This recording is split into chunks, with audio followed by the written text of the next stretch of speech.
সংগ্রামে ছিলাম, এবার সত্যিকারের গরম, গরমে পুড়ছে বাংলা। কলকাতাতেও বাড়িতে থাকা যাচ্ছে না। আমরা চলে যাব অবশ্যই বাঁকুড়া, পুরুলিয়া, যেগুলোতে বেশি গরম থাকে সেই সমস্ত জেলায় চলে যাব। দেখুন কি অবস্থা, সামান্য একটু হয়তো রাস্তায় বেরিয়েছেন, তাতেও মুখে চোখে জল দিতে হচ্ছে, না হলে অসুস্থ হয়ে পড়বেন। এরকমই গরম। পুরুলিয়ার ছবি দেখুন, কাঠ ফাটা রোদ, একেবারে কাঠ ফাটা রোদে পুড়ে যাচ্ছে। আজও তাপমাত্রা, আজও দক্ষিণবঙ্গে তাপপ্রবাহ, লু সতর্কতা। এই অবস্থায় কেমন আছে বাঁকুড়া, কথা বলবো প্রতিনিধি প্রিয়ব্রতর সঙ্গে। প্রিয়ব্রত, এখন বাজে 3:30, এখনো তো গনগনে আঁচ বলা যায় বাঁকুড়া শহরে। এই সময় তুমি দাঁড়িয়ে আছো, দাঁড়িয়ে থাকতে পারছো, বাড়িতে টিকতে পারছো?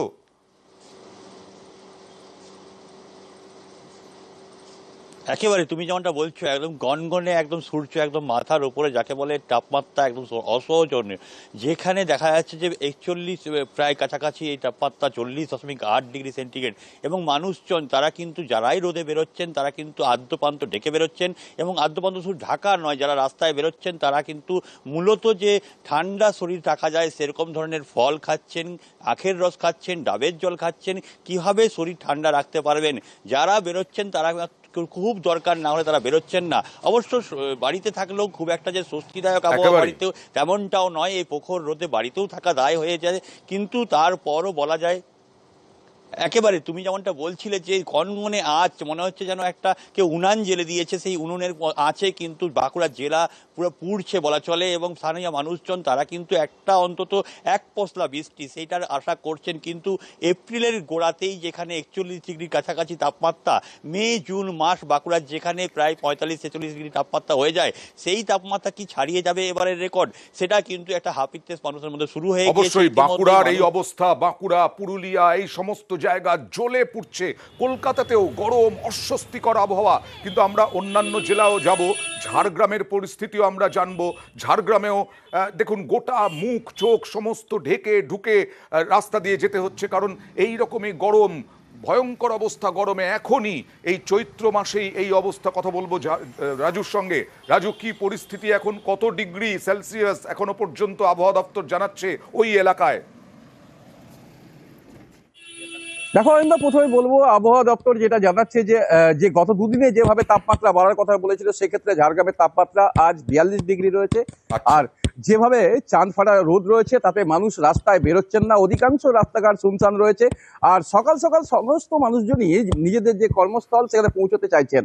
আর যত বেলা বাড়ছে রোদ্দুর তাপমাত্রা তত বেশি বাড়ছে, কারণ যেভাবে হাঁসফাঁস করছে গোটা জেলা, সেক্ষেত্রে অধিকাংশ জায়গায় মানুষকে দেখা যাচ্ছে কোথাও ছাতা হাতে, তো কোথাও তাদের সারা শরীরে ঢেকে দিয়ে তারা বেরোচ্ছেন। যেন মনে হচ্ছে প্রখর রোদ্দুতে যে কতটা যন্ত্রণা তা দেখলেই তাদেরকে বোঝা যাচ্ছে। এবং বেশিরভাগ জায়গায় ঠান্ডা পানীয় জল বা ডাবের দোকান বা লস্যির দোকানে ভিড় করছেন মানুষজন।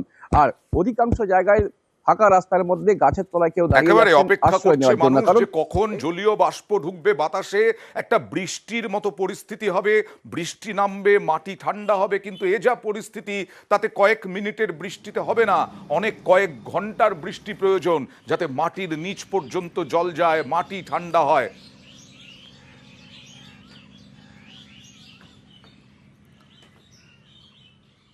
আরো অন্যান্য জেলার খবর আমরা নিয়ে আসব, গরমের ছবি আপনাদের সামনে তুলে ধরবো। তবে পানিহাটিতে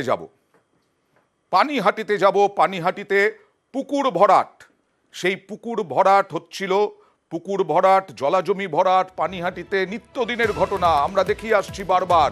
সেই পানিহাটিতে পুকুর ভরাট হচ্ছে, ঝিল ভরাট হচ্ছে, বেআইনি নির্মাণ হচ্ছে, এ তো আমরা প্রতিদিন দেখাচ্ছি। পানিহাটিতে কারো কোনো পুরসভার কোনো রকম কোনো উদ্যোগ নেই। জমি মাফিয়াদের বিরুদ্ধে এবার বিক্ষোভ, অবরোধ, মানুষই নামলেন এবার রাস্তায়। কারণ একটা 150 বছরের ঝিল, সেটাও ভরাট হয়ে যাচ্ছে।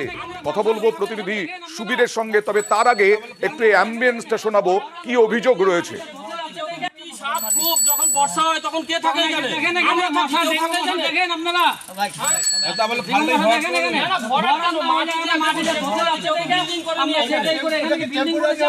কথা বলবো প্রতিনিধি সুবীরের সঙ্গে।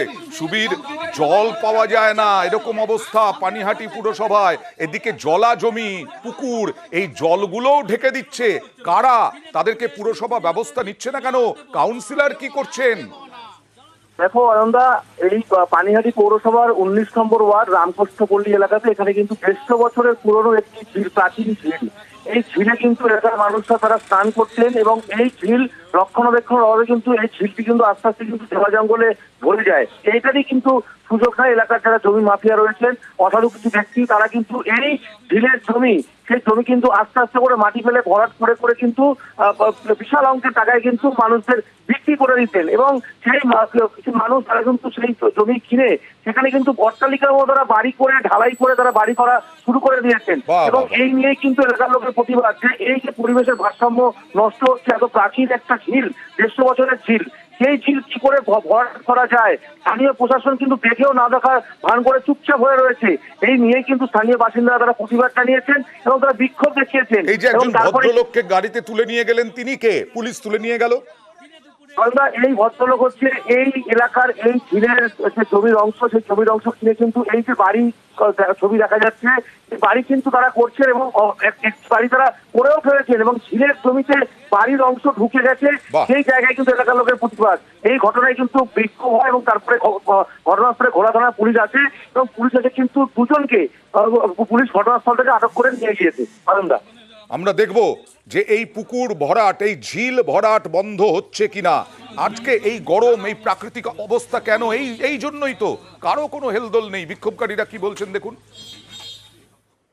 নিজের জমি ছেড়ে দিয়ে প্রায় 10 ফুটে প্রায় 1.5 কাঠা করে জমি নিজেরা বুঝিয়ে দিচ্ছে। ঝিলটা তো ক্রমশ দিনের পর দিন ছোট হয়ে যাচ্ছে, নিজেদের স্বার্থের জন্য ওরা করছে এগুলো। এটার কথা না, এটা কোনো মতে আইনে নেই। ওরা এত কাছে নিজেরা স্বীকার করছে তো ভুল করেছে। আমাদের বাড়ি এখানে 65 সালে ওপারে হয়েছে, তখন থেকে ঝিলটা দেখে এসেছি আমরা। আর নদিয়ার নোদাখালীতে পুকুর ভরাট রুখলো পঞ্চায়েত। বিডিও অফিসের সামনেই পুকুর ভরাট হচ্ছিল। এই দেখুন, বিডিও অফিসের সামনে প্রায় পুকুর ভরাট হয়েই গেছে। দেখুন, পুকুর ভরাট হয়েই গেছে প্রায়। রাতের অন্ধকারে পুকুর ভরাট হচ্ছে, রাতের অন্ধকারে পুকুর ভরাট রুখলো পঞ্চায়েত। এই দেখুন, পুকুর ভরাট পঞ্চায়েত সমিতির সদস্য গিয়ে পুকুর ভরাট রুখলো। পুকুরটা কি ফিরে পাবেন সাধারণ মানুষ? কেন পুকুর ভরাট হচ্ছিল, কি জন্য হচ্ছিল, কারা করছিল, কারো চোখে পড়েনি। প্রায় অর্ধেক পুকুর ভরাট হয়ে গেছে। কথা বলবো প্রতিনিধি সমীরের সঙ্গে। সমীর, এই পুকুর ভরাট বন্ধ করলো কারা এবং এই পুকুর কি ফিরে পাবেন সাধারণ মানুষ? দেখো, এই যে এই পুকুর ভরাট দক্ষিণ 24 পরগনা বজবজ 2 নম্বর ব্লকে নোদাখালী অঞ্চলের বিডিও অফিসের সামনে একদম পুকুর ভরাট চলছিল। সেইটা নোদাখালী থানার সামনেও এরকম চলছে দীর্ঘদিন ধরে এবং ওই যে ভরাট চলছে সেই ভরাটকে দেখে কিছু লোক পঞ্চায়েত সমিতির সভাপতিকে খবর দেয় বুচান ব্যানার্জিকে। তখন বুচান ব্যানার্জি স্বয়ং নিজে এসে পুকুর ভরাট বন্ধ করে। যখন ওখানকার স্থানীয় যে পুকুর ভরাট করছিল সেও তখন ছুটে আসে, তাকে তখন জিজ্ঞেস করা হয় আপনি পুকুর ভরাট করতে কেন? তখন উনি বলে পুকুর ভরাট আমরা কাগজপত্র, পুকুরকে আমরা, এটা পুকুর ছিল না, ডোবা ছিল। তখন বুচান ব্যানার্জি যে সভাপতি আছে উনি নিজে বলে আপনি কাগজপত্র নিয়ে আসুন। এটা তো বিডিও অফিসের সামনে শোনা যাচ্ছে সমীর। তাহলে বিডিও অফিস কি করছিল? বিডিও অফিস মানে দক্ষিণ 24 পরগনা জুড়ে মহেশতলা, বজবজ, নোদাখালী সব জায়গায় এই যখনই ভোট আসে, ভোটের সময় কিন্তু অবাধেই পুকুর ভর্তি হয়। তখন কিন্তু কেউ কিন্তু দেখে না, দেখতে পায় না। পুলিশ থেকে, প্রশাসন থেকে, বিডিও থেকে কেউ দেখতে পায় না। কিন্তু এই নোদাখালী থানার যখন ভিডিওর সামনে যেটা হচ্ছে সেটা ভিডিও সাহেব অফিসে জানে কি, এটা বলতে পারছি না, এলাকার লোক বলছে সবাই জানে, কিন্তু কেউ কিন্তু কিছু বলে না। কিন্তু এই পঞ্চায়েতের সভাপতি যে আছে বুচান ব্যানার্জি, উনি নিজে এসে বন্ধ করে দেখে তারপরে ভর্তি করবো। কিন্তু অর্ধেক ভর্তি অলরেডি হয়ে গেছে।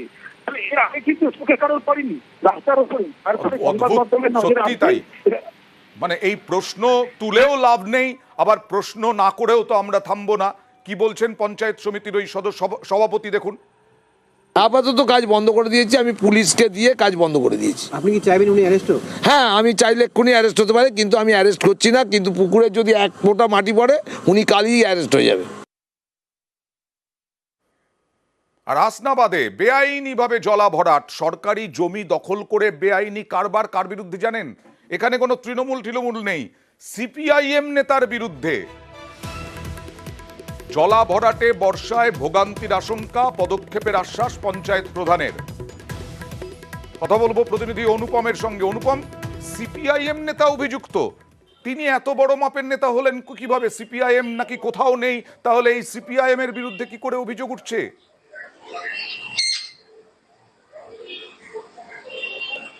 হ্যাঁ দেখো অয়নদা, এই যে হাসনাবাদ পঞ্চায়েতের এখানকার একসময় বিগত দিনের ইনি এই অনিরুদ্ধ সাহা, ইনি হচ্ছে পঞ্চায়েতের মেম্বার ছিলেন।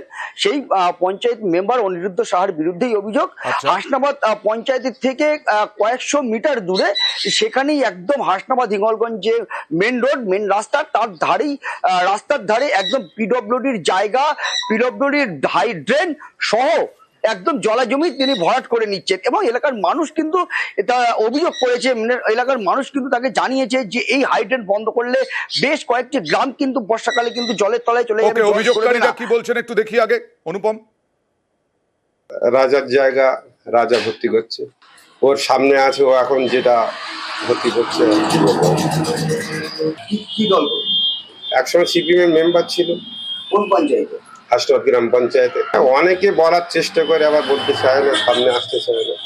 সবাই বলে যে যখন বর্ষার সময় বুড়ে যাবে তখন কি সমস্যা হবে, সেটা থেকে মুখ খুলতে চায় না। সবাই তো আছে।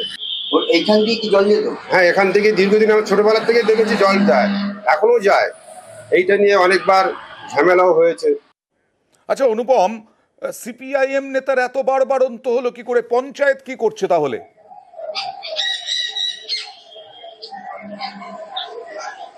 দেখো, আমরা এই যে হাসনাবাদ পঞ্চায়েত যেখানে এটা হচ্ছে, এই পুকুরটা, এই জলা জমিটা ভরাট হচ্ছে বা পিডব্লিউডি জায়গাটা দখল হচ্ছে, এটা হচ্ছে হাসনাবাদ পঞ্চায়েতের মধ্যে। এবং হাসনাবাদ পঞ্চায়েতটা হচ্ছে এই মুহূর্তে বিজেপির দখলে।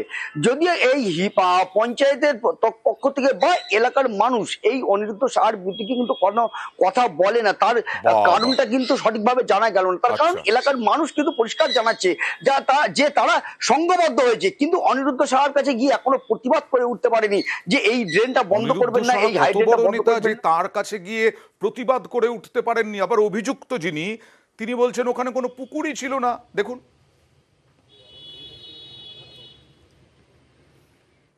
কোনো ড্রেন নেই, কোনো পুকুর নেই ওখানে। ওখানে কোথায় পুকুর দেখতে পাচ্ছেন আপনি? জমি পুকুর আছে নাকি? কে বলছে পুকুর আছে? ওখানে কোনো পুকুর নেই, কোনো কিছু নেই। ওখানে কালবাটার সময় মাটি ফেলে কিছু উঁচু হয়ে গেছে, কিছু জায়গা নিচু হয়ে গেছে। ওই জন্য বর্ষার জলেই সামান্য ওই 4 আঙুল জল জমেছে। কোথায় পুকুর ওখানে? আর রাস্তার দুধারে কি আছে দোকানগুলো? রাস্তার দুধারে দোকানগুলো, হ্যাঁ রাস্তার দুধারে দোকানগুলো কি আছে? ওগুলো কি পিডব্লিউডি নাকি? ওগুলো বন্ধ করার বিষয় না, বন্ধ করার জমি, নিচু জমি উঁচু করা হচ্ছে। পিডব্লিউডির জল প্রয়োজন হবে, গভর্নমেন্টের জায়গা জল প্রয়োজন হবে, গভর্নমেন্ট নিয়ে নেবে, ঠিক আছে? আমি ভরাট বললে কোনো কিছু না, আমি জায়গাটা নিচু জায়গা উঁচু করা হচ্ছে। তার মানে কি দাঁড়াচ্ছে? সবাই সমান, সিপিআইএম, বিজেপি আর পঞ্চায়েতের পক্ষ থেকে কি বলা হচ্ছে দেখি। বিষয়টা আমি শুনেছি এবং পঞ্চায়েতগতভাবে যা ব্যবস্থা নেওয়ার আমি নেব। ওটা বন্ধ করবেন তাদের? অবশ্যই।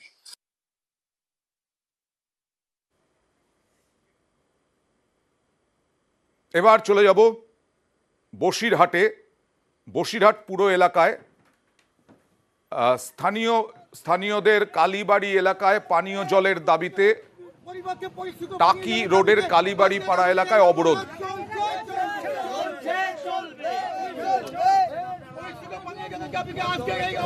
বিক্ষোভকারীদের অভিযোগ, বিগত কয়েক মাস ধরে দুর্গন্ধ নোংরা জল আসছে পাইপলাইন দিয়ে, সেই জল ব্যবহারের অযোগ্য। জল ব্যবহার করলে গায়ে ইনফেকশন হচ্ছে। বহুবার পুরসভা ও কাউন্সিলরকে জানিয়ে কোনো কাজ হয়নি। জল আমরা ব্যবহার করতে পারছি না, বাড়িতে রান্না খাওয়া করতে পারছি না, কোনো কাজে লাগছে না আমাদের। দুর্গন্ধযুক্ত জল, ভীষণ নোংরা, যাতে বাচ্চারাও পর্যন্ত অসুস্থ হয়ে পড়ছে। আমাদের নিজেদেরও বিভিন্ন স্কিন ইনফেকশন দেখা দিচ্ছে, চোখ জ্বালা করছে। পৌর প্রশাসনকে বিভিন্ন জায়গায় আমরা বলা সত্ত্বেও এই প্রক্রিয়ায় কোনো হয়নি। যার জন্য আজকে আমরা বাধ্য হয়ে রাস্তায় নেমেছি। 12 নম্বর ওয়ার্ড, 13 নম্বর ওয়ার্ড সংলগ্ন সমস্ত ওয়ার্ডে এই একই পরিস্থিতি, নিত্যদিনের পরিস্থিতি। যার জন্য বাধ্য হয়ে আমরা রাস্তায় নেমেছি।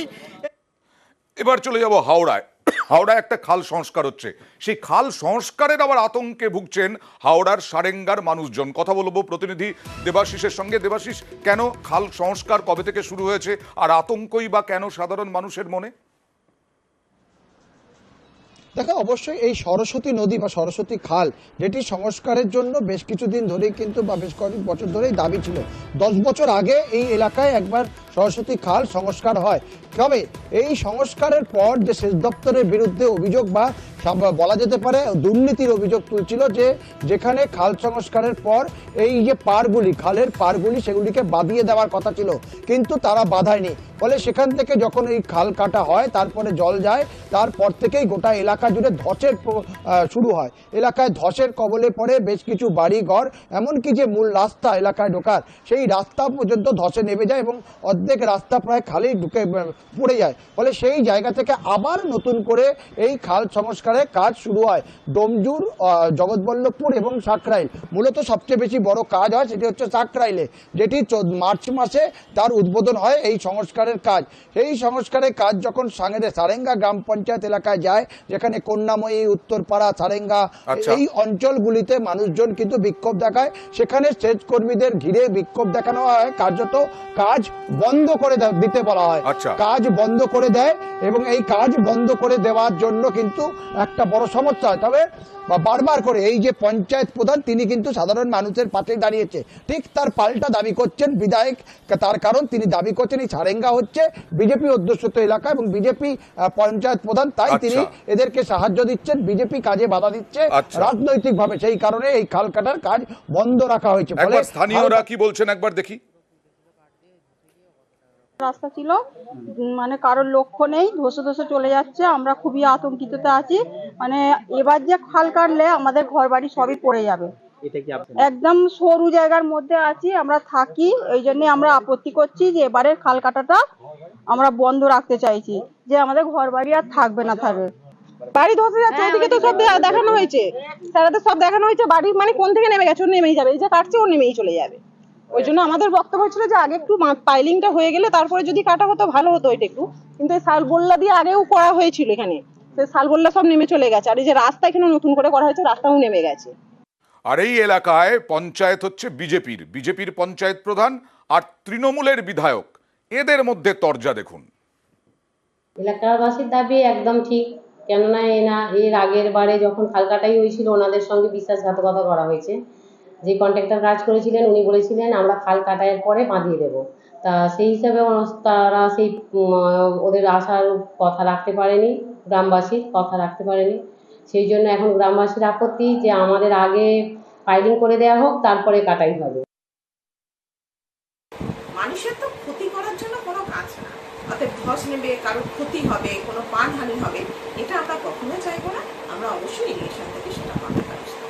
কাটা বন্ধ করা অসম্ভব ব্যাপার, ওটা হবে না।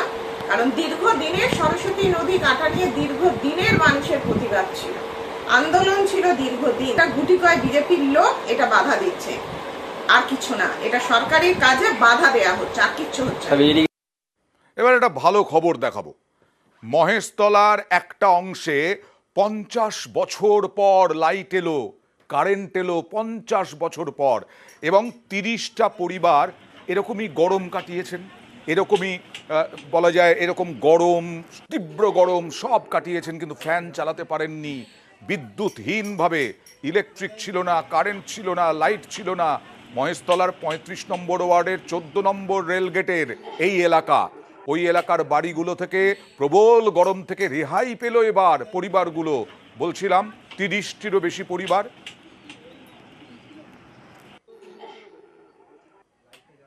বাড়িতে কারেন্ট এসছে? হ্যাঁ, আমাদের কারেন্ট এসছে। নিজস্ব মিটার। এতদিন ছিল না, এতদিন ছিল না, এই 50 বছর ধরে এই আমাদের বাড়িতে এই প্রথম এলো। এই প্রথম।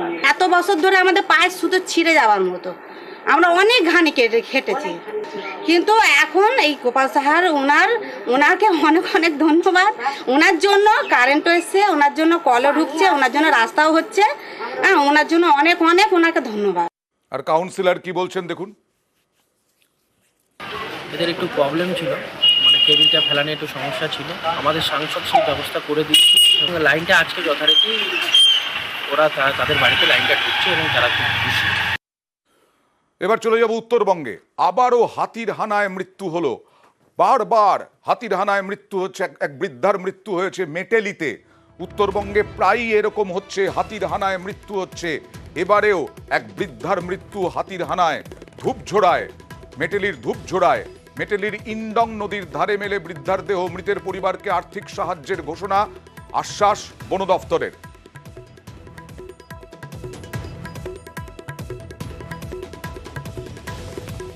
উঠার সময় হয়তো মা কালাবার ইয়েতে মেরে দিছে। মায়ের নাম কি ছিল? মায়ের নাম শোভাকিত্রী রায়। বয়স কত ছিল? বয়স এই ভোটের কার্ডে দেখলেই 73, বয়স 73। আবার চলে যাব সিংহাসনের মহাসংগ্রামের খবরে। ভোটের প্রচারে চড়া উত্তাপ। রাজু বিস্তাকে কালো পতাকা দেখানো হলো, দেখুন সেই ছবি।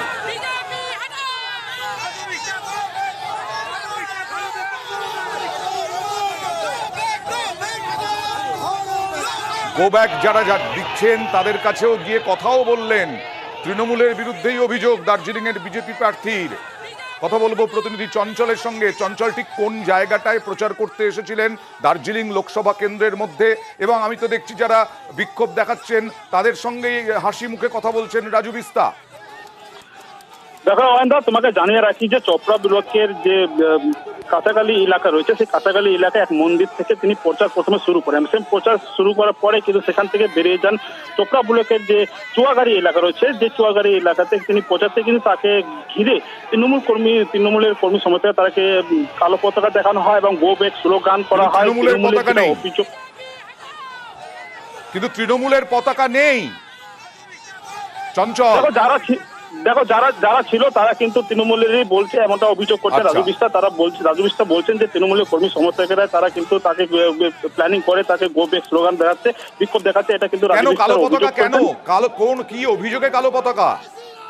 দেখো, এলাকার মানুষের যেটা অভিযোগ রয়েছে যে দীর্ঘ 5 বছর ধরে এই এলাকায় কিন্তু এর আগেও সাংসদ ছিলেন রাজু বিস্তা দার্জিলিং লোকসভা কেন্দ্রে, কিন্তু এলাকায় তাকে কোনো উন্নয়নমূলক কাজে কিন্তু দেখা যায়নি। তাই ভোটের সময় আবার পুনরায় তিনি ভোট প্রচারে এসেছেন, তাই নিয়ে কিন্তু একটা ক্ষোভ রয়েছে এলাকাবাসীর। সেই জন্য কিন্তু তাকে কালো পতাকা দেখানো হয়েছে এবং গো ব্যাক স্লোগান দেখানো হয়েছে, এমনটা কিন্তু এই চিত্র ধরা পড়েছে। রাজু বিস্তা কি বলছেন দেখি। ये टीएमसी का चरित्र है और इस तरह से भाड़े के लोग बाहर से ला करके चोपड़ा की जनता का जीना आराम कर रखा है और वो ये सोचते हैं मैं डर जाऊंगा। मैं उनमें से नहीं हूं, मेरे अंदर भी गोरखाओं का खून है और मैं चोपड़ा की जनता के साथ हूं। वो बाहर से भाड़े में लेके आए और वो सोचते होंगे हम भाग जाएंगे। हम तो जय श्री राम बोल के उनके साथ ही जो है नाच गान कर रहे हैं, उनके साथ ही जा रहे हैं। রাজু বিস্তা তৃণমূলের চরিত্র এইটাই বললেন, কিন্তু এখানে তৃণমূলের পতাকা নেই। দেখি বিক্ষোভকারীরা কি বলছেন। রাজু বিস্তা এখানে এমপি ছিলেন 5 বছরে আমাদের চোপড়া ব্লকে 5 টাকার উনি কাজ করেনি, কোনো ডেভেলপমেন্ট কাজ করেনি। 5 বছর আগে একবার ভোটের সময় উনি এসেছিল, 5 বছর পরে আবার উনি এখন ভোট চাইতে আসছে। আর কেন্দ্র সরকার যেভাবে আমাদের বঞ্চিত করছে, 100 দিনে টাকা দিচ্ছে না এবং আবাস যোজনার ঘরে টাকা দিচ্ছে না, এইসব দাবিতে আজকে তাকে এখানে বিক্ষোভ দেখালো এখানে সাধারণ মানুষ। আর এবার বীরভূমে চলে যাব। সিংহাসনের মহাসংগ্রামে শতাব্দী রায় প্রচার চালাচ্ছেন। শতাব্দী রায় আজকে দাবি দেওয়ার মুখে পড়লেন, সাধারণ মানুষের দাবি দেওয়ার মুখে পড়লেন। একটু দেখাই। উনি রিটায়ার করার পরে এখন যে ফার্মাসি আছেন তিনি কিন্তু এখানে থাকেন না, অতএব আমরা একটার পরে কোনো রকম কোনো কিছু এখানে আমরা হসপিটালে পাইনি, ফার্স্টেরটাও পাইনি। এখন কাইন্ডলি একটু দেখবেন, আপনি স্বাস্থ্য ভবনে বলবেন এখানে গিয়ে ফার্মাসি আছে ওনাকে বলেছেন, উনি বলছে আমার 16 কিলোমিটার বাড়ি, অতএব আমি কিন্তু আবার তো করছি না যে আমার এখানে থাকতে হবে। আপনারা একটু চেঞ্জ করে অন্য ফার্মাসিতে যাতে ফার্মাসি এখানে থাকে, তাহলে আমরা সেই পরিষেবাটা বিগত দিনে আমরা পেয়েছি। বেশ কয়েক দফার সাংসদ বীরভূমের।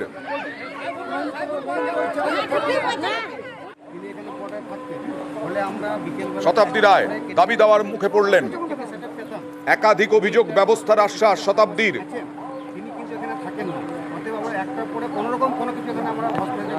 প্রচারে বেরিয়ে ফের ভোটারদের দাবি দেওয়ার মুখে।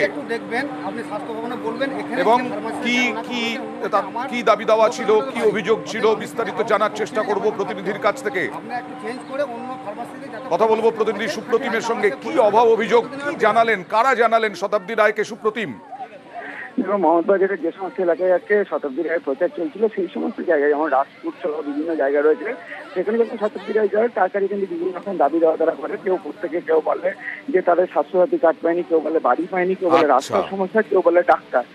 বিভিন্ন রকম দাবি কিন্তু শতাব্দী সেনা তুলে দেবেন। তবে শতাব্দী রায় তিনি যেটা বলেছেন যে তিনি কিন্তু এখন সাংসদ নন, তিনি এখন প্রার্থী। তবে কেন হয়নি সেটা তিনি খোঁজ নিয়ে দেখবেন এবং পরবর্তীকালে যদি তিনি ভোটে যেতেন তাহলে কিন্তু অবশ্যই সেই সমস্ত পরিষেবা তিনি গ্রামের মানুষের কাছে পৌঁছে দেবেন। বেশ, ধন্যবাদ। শতাব্দী রায়ের বক্তব্য দেখাবো, তবে তার আগে যারা দাবি দাওয়া জানাচ্ছিলেন তারা কি বলছেন দেখি। কোনো অভিযোগ নেই, আমাদের একটা দাবি ছিল, মানে আমাদের বর্তমানে যে হসপিটালটা আছে এখানে একটা অ্যাম্বুলেন্সের প্রয়োজন। আর দ্বিতীয় কথা যে আমাদের বিগত দিনে যে ফার্মাসি এখানে ছিলেন তিনি এখানে কোয়ার্টার থাকতেন, যে একটা অন্য ফার্মাসি এখানে দেওয়া হোক, প্রাথমিক স্বাস্থ্যকেন্দ্রের যে পরিষেবাটা ফার্স্টে যে এটা পাবে। উনি বললেন ঠিক আছে ইলেকশনের পেরে আমরা দেখছি, ব্যাপারটা দেখছি। এগুলো ওরা বলছে যে কি স্কিম পায়নি বা কি না পেয়েছে, সেটা দেখবো পঞ্চায়েত থেকে পায়নি কেন বা সেই স্কিমগুলো